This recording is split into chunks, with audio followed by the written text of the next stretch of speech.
Assalamualaikum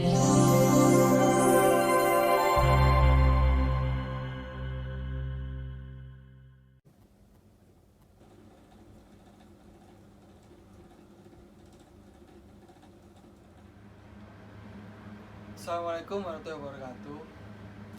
Selamat pagi buat anak-anakku, siswa-siswi SMK Wahid Hasyim Surabaya. Bagaimana kabarnya kalian semua? Apakah baik-baik saja di rumah? Saya Bapak mewakili guru-guru SMK Wahid Hasyim mengharapkan pembelajaran daring ini bisa memberikan kontribusi pembelajaran yang efektif buat kalian semua. Dan yang paling penting, kalian semua selalu dalam lindungan Allah Subhanahu wa taala dan keluarga semuanya. Dan tak lupa kita semua sebelum memulai materi pada pertemuan kedua, yaitu kita melanjutkan dari materi yang pertama, materi tentang permainan bola besar cabang olahraga sepak bola. Sebelum kita mulai masuk ke materi, mari kita bersama-sama berdoa dulu untuk mendapatkan rahmat dan hidayah, bisa mendapatkan ilmu dan bisa memberikan ilmu yang bermanfaat buat kalian semua. Mari anak-anakku sekalian, kita berdoa dengan seksama dan khusyuk supaya kita senantiasa diberikan hidayah dan berkah oleh Allah Subhanahu wa taala. Berdoa dimulai.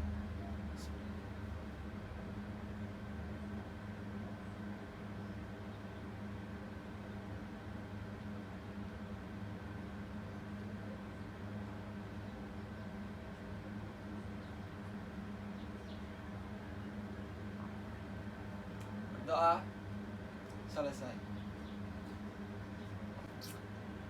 Sebelum kita masuk ke materi yang selanjutnya, kita mereview dulu materi yang sebelumnya pada pertemuan pertama, itu tentang pengenalan sejarah, pengenalan teknik dasar. Pengenalan teknik dasar ini yang terdiri dari 5, yaitu pertama, passing, kedua, shooting, ketiga, dribbling, 4, kontrol, kelima, heading. Oke. Sebelumnya, apa kalian sudah mengetahui tentang materi kemarin? Bahkan sudah memahami? Saya harapkan kalian bisa memahami satu persatu bagian dasar teknik permainan sepak bola. Dalam permainan sepak bola, passing, shooting, dan teknik dasar lainnya itu yang sangat mendukung berjalannya suatu permainan yang efektif. Tapi tidak luput juga ada pendukung lainnya yang bisa membentuk suatu tim yang kuat serta tangguh dan hebat. Ada beberapa tambahan dari materi kemarin yang akan saya bahas pada materi selanjutnya, yaitu pertama, tentang teknik dasar passing. Teknik dasar passing ada 3. Satu apa? Ya, teknik passing menggunakan kaki bagian dalam. Teknik passing menggunakan kaki bagian dalam ini yang paling sering digunakan oleh pemain maupun tim yang bertipikal permainannya ball possession. tahu ball possession, yaitu menguasai bola lebih lama dan dia bisa menghasilkan poin bila didukung dengan finishing yang bagus. Itu nanti selanjutnya ke shooting. Ini yang paling dasar adalah passing. Passing ini sebenarnya simple, gerakannya simple, cuma mungkin ada beberapa kalian yang masih belum fasih melaksanakannya, ataupun ada yang bisa tapi ada gerakan yang masih salah. Nah, itu yang harus kita cermati bersama-sama. Apa faktor yang bisa menyebabkan atau dikatakan passingnya kurang tepat atau gerakannya kurang tepat? Itu nanti kita bahas bersama-sama. Kalau yang nomor 2, passing menggunakan kaki luar, ini jarang sekali digunakan. Mungkin banyak pemain profesional yang menggunakan ini, waktunya dan timing waktu ngoper ke temennya dia pas, nggak buat gaya-gayaan, bukan, tapi emang ini tujuannya buat menggunakan kaki bagian luar. Itu kelebihannya, dia alurnya nggak lurus, beda sama passing kaki bagian dalam. Kalau passing kaki bagian dalam dia lurus, targetnya lurus mendasar. Tapi kalau kaki bagian luar dia bisa mendasar, dia juga bisa melambung, tapi dia ngefek seperti kayak tendangan pisang istilahnya. Itu menggunakan kaki bagian luar. Kalau menggunakan punggung kaki ini bisa dikatakan umpanan jarak jauh.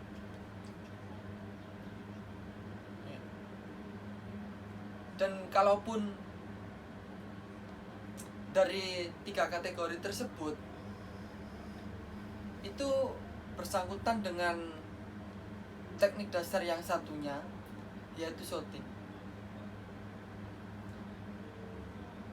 Shooting pun juga nggak berbeda jauh sama passing.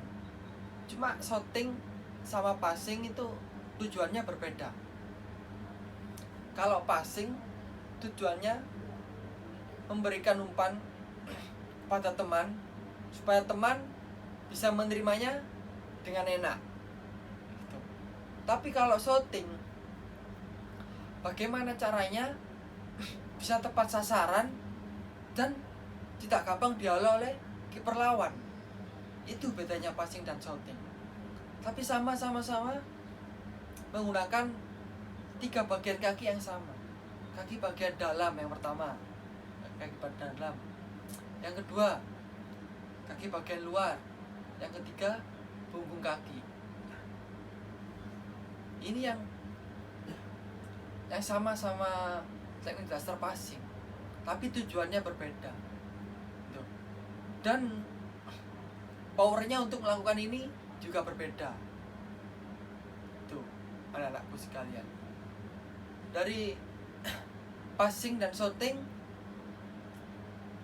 ada beberapa yang paham mungkin, dan ada yang masih bingung. Mungkin bisa direview lagi dari saya. Dan kalaupun tentang dribbling itu banyak karakternya.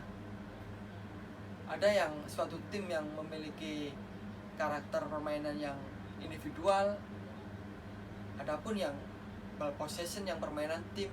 Contohnya seperti Barca itu pemainnya tidak teknik dribbling ini banyak karakternya maupun suatu ciri dari permainan suatu tim. Misalnya saya ambil contohnya aja dari Barcelona. Barcelona ini permainannya cuma ball possession, passing, persekian detik ada buat ruang, buat dribbling, dia juga bisa dribbling. Dribbling pun nggak sampai yang 10 meter maupun bahkan lebih. Itu pun dribbling biasanya buat mengecoh lawan ataupun merubah arah bola dari ke kiri geser ke kanan. Itu nggak banyak-banyak, karena dribbling sendiri ini kelihatannya simpel tapi mengeluarkan banyak energi buat dribbling, apalagi buat mengelabui lawannya.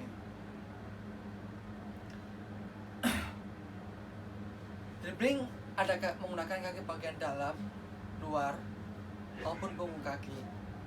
Ini juga sama, sesuai dengan yang kita butuhkan. Kita mau akselerasi, kecepatan, ataupun kita menggunakan buat menghalau lawan. Oke. Nah, selanjutnya adalah kontrol. Kontrol ini juga bisa menggunakan kaki bagian dalam, bagian punggung kaki, bagian telapak kaki. Tapi kalau sepak bola lebih umumnya menggunakan kaki bagian dalam, itu yang lebih umum. Kalaupun menggunakan paha itu ataupun dada, itu pun kalau bolanya lambung. Tapi kalau bola mendasar itu kebanyakan menggunakan kaki bagian dalam. Lanjut ke heading. Heading ini banyak dari kalian yang takut, bahkan kayak nggak tahu gimana cara melakukan heading. Pokoknya kena kepala pak, pokoknya bolanya jalan pak. Ya nggak gitu mas. Yang terpenting gerakannya itu benar. Satu, bukan ubun-ubun. Kalau kena sini kamu bisa pusing ataupun sakit. Tapi kalau kamu pas jidat sini, depan ini enak. Soalnya sini bagian yang keras mas. Coba ya, ini yang keras. Kalau heading pakai ini jidat. Jadi yang gini. Jadi bolanya ke depan. Kalau nyusul ke belakang, tinggal diangkat ke belakang. Tuh. Itu bedanya penjelasannya heading. Oke anak-anakku sekalian semuanya, mungkin penjelasan materi yang pertemuan kedua ini saya rasa cukup. Dan jangan lupa buat kalian semua siswa-siswi SMK Wahid Hasyim, silakan kalian resume materi dari Pak Farid ini dengan menggunakan bahasa kalian sendiri. Kalian resume, kalian catat.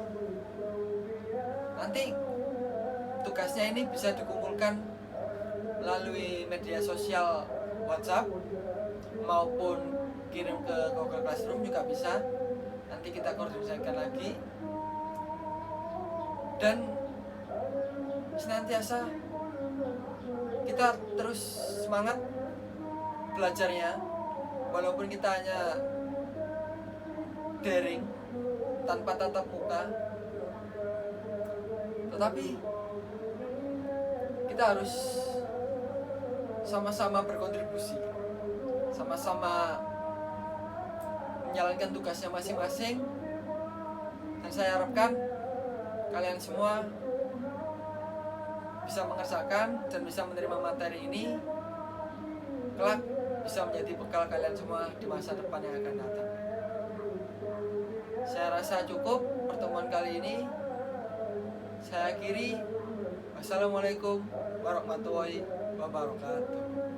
Terima kasih.